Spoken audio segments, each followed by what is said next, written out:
Welcome back to another episode of Rob's Sports Center. I gotta clear my voice out. I had to clear my voice out for this one.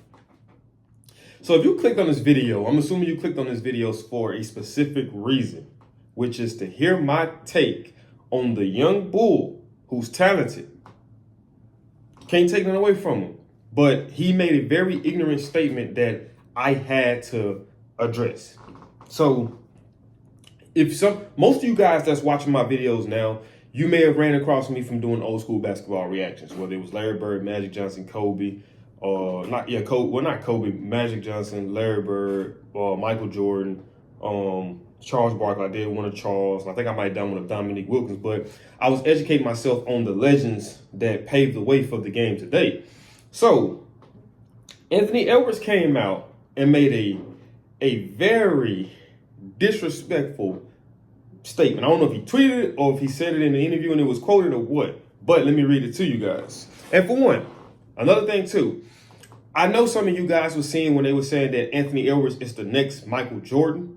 And when they was making that statement, and I didn't say too much on it, but when they was making that statement, I felt a certain type of way because you comparing this kid to this GOAT, like that, it's not even close. You know what I mean? They asked Charles Barkley, hey, do you see any similarities between Mike and Anthony? Guess what Charles Barkley said? They both black. But let me get into what this guy said so I can break this thing down for you, man. I'm actually glad you said this, though, Anthony Edwards. So check this out.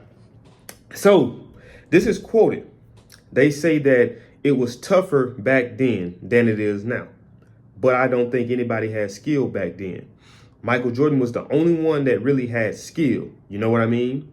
So that's why when they saw Kobe, they were like, oh my God. But now everybody has skill. So you mean tell me, before Kobe came along, Larry Bird didn't have skill? Magic Johnson didn't have skill? Kareem Abdul-Jabbar didn't have skill? Wilt Chamberlain didn't have skill? Y'all, people look at the size and the athleticism. They haven't actually seen Wilt Chamberlain play. They don't know that Wilt Chamberlain actually could shoot too and could dribble. But they didn't have skill. Penny Hardaway didn't have skill. Shaq didn't have skill to be that big and being able to move how he was moving when he first came into the league. He didn't have skill because he's a part of the 90s. I mean, he's a part of the 90s. Charles Barkley didn't have skill. Dominique Wilkins didn't have skill. Clyde Drexler didn't have skill. Man, the list can go on and on. You know what I mean? We ain't got enough time. Hakeem Olajuwon didn't have skill. We ain't got time for me to go through all the list of legends from the past that had skill. Let me break something down to you guys, right? So I went and found the definition of skill. The definition of skill is the ability to do something well. That's the short version. So the longer version, the ability to use one's knowledge effectively and readily in execution or performance. So that's skill. You can say today, and I won't argue, the players today are much more athletic than they were back then, but they are not more skilled. Skill is the fundamentals of basketball. Shooting, dribbling, it's the fundamentals. So the players today are not more skilled than the players of the past.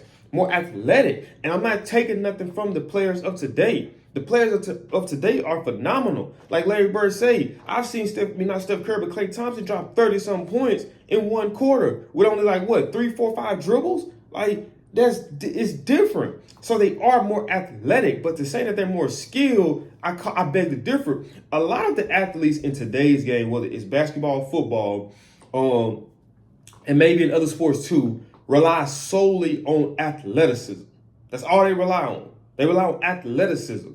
And they don't understand that the older that you get, your body is not going to be able to do the things that it could once do at the younger ages. So you're not going to be able to jump out the gym anymore. You're not going to be able to do all the things that made you who you were. When you look at Kobe and Mike, early on in their careers, they were super, super explosive. But as they got older, due to wear and tear, they had to readjust the game. And that's when the skill came into play. Because now they was able to operate in the mid-range and do their thing from there. And obviously still, make explosive plays. But for the most part, it was a more skilled playing style opposed to relying solely on athleticism. So that's like one of the biggest topics I said to myself. I was asking somebody, with Giannis. Right now, Giannis is amazing. But as Giannis gets older, he's not going to be able to do the things that he could once do. So my thing is this. Is he really going to, how long is Giannis really going to be good and effective?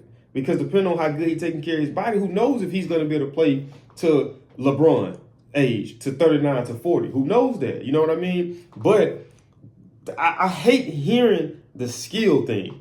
Like the game of basketball does not change. It does not change. Shooting a 2-pointer is a 2-pointer. Shooting a 3-pointer is a 3-pointer. Shooting a free throw is a free throw. Passing the ball to somebody and they making it is an assist. Knocking the ball out somebody's hand while they trying to drive in and shoot is a block. It doesn't change. Doing this while a player is driving down to set, that's a charge. So everything, all of these things it comes with skill. You see what I'm saying? That skill, the knowledge to know how to dribble the basketball. Those are basic skills. That's not athleticism. It don't take athleticism to do that. Now, it might take athleticism to jump up in the air and go between your legs twice and dunk the ball. But you can dunk the ball just a simple dunk. Because realistically, when are you going to do that in the real game? And if you try to do that in the real game and it don't work out, do you know what your coach probably going to tell you? You're probably going to be on the bench. I don't know why I was looking that way, but you're probably going to be on the bench doing that. So I hate hearing that. And my thing is this. I've realized that when you're talking to young people, and I'm a young guy myself, I'm 28 years old, but I actually, before I talked ignorant, I actually went back and educated myself on the guys of the past. So that lets me know that a lot of these guys in today's league, they have no knowledge of the players that come before them. They don't look at those guys and see what those guys did differently and try to equate that to what they got going on now. One thing I will say too, physicality wise, right? The game was much more physical back then. You can get pulled down to the ground driving in. You can have a fight, nobody would get suspended or ejected. So it was much more physical than it is now. But if you ask me, the guys back then mentally were much more different. They were wired much differently than the guys in today's game. The guys in today's game, because of the way the game is in terms of crying for fouls, it's allow a soft, weak mentality to take over, to interfere with the game. So this is the thing that Brady was saying when he was talking about the NFL. He was saying that it's a lot of mediocrity in today's league, in today's NFL. And he was like, he thinks that regulating and officiating has gotten in the way of the actual game. So now it's allowed for a lot of bad habits to thrive. That was just like with James Harden. When James Harden was dropping them 40-some points a game, the dude getting damn near 20-some free throws a game because every time he drive in, and if somebody just touch him, it's a foul. Every time he do that step back and if somebody just touch him, it's a foul. So look at when they stopped giving him all them fouls and look at how the production went down. Back then, man, you wasn't getting all them. You drove to the rack knowing damn well I'm probably not finna get no foul. I know that. And then you got to think about, okay, so when we compare three-point shooters, right? Obviously, Larry Bird and Steph Curry. I'm gonna take Bird. It was a guy that was, a good shooter, and you put him up against Steph Curry. Obviously, let's just be honest. Who's a better shooter? Steph Curry, right? We all know that. Now, it's not to diminish Larry Bird and saying that Larry Bird isn't great. You got to think about it. The three-point line got introduced in what, the 89-90 season? Well, not the 79-80 season, my bad, 79-80 season. Bird came in what, 84? So when he came into the league, three-point line had only been implemented for 4 or 5 years. And look at it like this. I know if I was the coach back then, even when it did get implemented, that's not a high percentage shot. So I'm not encouraging you to take that shot. Larry Bird probably averaged what, maybe 2 3-pointers a game? These guys today are averaging 10 or 11 3-pointers a game. And they're not all hitting them on Steph Curry. And that's why I say even 3-point shooting has got in the way of actual skill.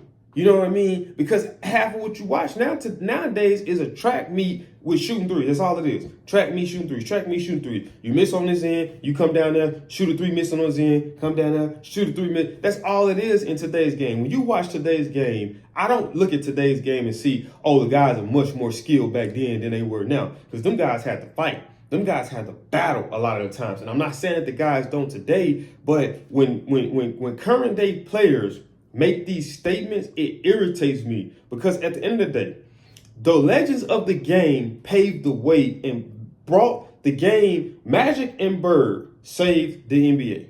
Mike came in and transcended it and took it to the next level. So a lot of the opportunities you got came from Mike. And a lot of the opportunities that Mike got and transcended came from Larry and Magic. So you got to understand that. And you're going to say, okay, well, other than Michael Jordan, bro, it was other skilled players that played back then too. Reggie Miller, a couple other people out of name. Patrick Ewing. It's like, show me what do you mean by skill? Break it down. Go study film and come and say, hey, here, the young players, young athletes, they don't talk based off of nothing that they know. They talk on what they think. How can you make a statement like this and you've never watched basketball back then? How many times have you sat there and watched a full game? Because Anthony Edwards was a younger player. So I'm pretty sure he grew up watching the Kobe's, the Shaqs, you know, they was going into the early 2000s, the Ben Wallaces, the Chauncey Billups, the AI, that era, AI is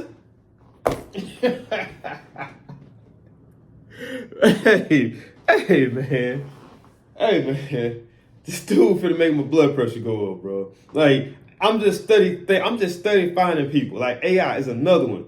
You think that AI, being the size that he was and was able to be effective, you don't think skill came with that? You think that was all athleticism? Show me when Allen Iverson was throwing lobs off the backboard and catching them himself. Show me when Allen Iverson was just going through and posterizing people constantly every fucking game. This dude had to work to get to the bucket, to get buckets that he was getting. And the thing is, you got cats like Mike that dropped 60-some points in one game. That might have been 61, 62. And tell me how many three-point shots did he take? So what does that let you know? Majority of his points came from banging, clanging, and banging, bro. Clanging and banging. All of them from back then that's done had these outrageous 40-point game, 50-point game. It wasn't a whole bunch of three-point shooting involved. It wasn't. So I hate hearing young athletes talk because they talk off. They have no substance. They have no facts on anything that they speak of. They just say things, and I don't know, sometimes they say things for shock value, or if I don't know if they're really just that clueless about what's going on. They just was blessed athletically, but we're going to see how long athleticism is going to hold up, because you ain't going to be able to make a career solely off athleticism. At some point, you will have to depend on skill. And then, obviously, too, look at what teams started doing to Giannis. They started building the barricade to prevent him from getting inside that paint on a consistent basis. So what you got to do now, learn how to shoot the ball, right? That's skill. Athleticism, it don't take no athleticism to shoot. You got to sit there and work. Athleticism is something that you're blessed with. You can just come in the gym and pick up a ball and go dunk it. That's athleticism. Now, to be able to sit there and do layups like Kyrie Irving be doing, that comes with skill. And it's not to say that the player, and here's another thing too, and I'm going to end it off with this. Let's get this comment section active, man. Like, I want to see ride for you. If you're a 90s fan or 80s or 90s fan, take this personally and ride for who your team was or who your athletes was, and come together and let these young dudes know, like, man, you want to put some respect on the legends of the past game. But check this out. So look at right now. Steph Curry is the best three-point shooter we have ever seen, right? When you hear a lot of the young people talk about old schools, they say what? They playing against plumbers. They wasn't skilled, yada, yada, yada. You do realize that in the next 40, 50 some years, the same people that y'all are defending and saying that these guys was playing plumbers, these guys will now become the guys that was playing plumbers. Because as long as the game exists, it's going to keep elevating. The athletes are going to keep getting better. It's going to be better training technology. Like, it's going to get to the point to where now we're going to start to see a lot more players playing into their 40s, their 45s, like Tom Brady, because, you know, the advancement of technology and being able to properly take care of your body. So I just want y'all to understand that the guy that you're looking at as a superhero, and rightfully so, 30, 40 some years down the line, he's going to be looked at as a Wilt Chamberlain. I'm just saying. So we have to make sure that we're being factual in what we speak on. You know, Anthony Edwards, if you see this video, I challenge you to show me exactly what you see for you to be so confident and come out and say that the players back then wasn't skilled other than Michael Jordan. And I'm gonna drop the pen off of that one. But if you like this video, man, do me a big favor. Smash that thumbs up button. Also, if you're new to the channel, man, make sure you subscribe. And when you subscribe, click that post notification bell where you be notified every time I upload, man. I got these videos coming back to back, just like the GOAT Drizzy Drake say, man. So if you don't want to miss the best sports analyticism on not just YouTube, but the world, baby. The world. I'll see y'all next video. I'm out this thing. Peace.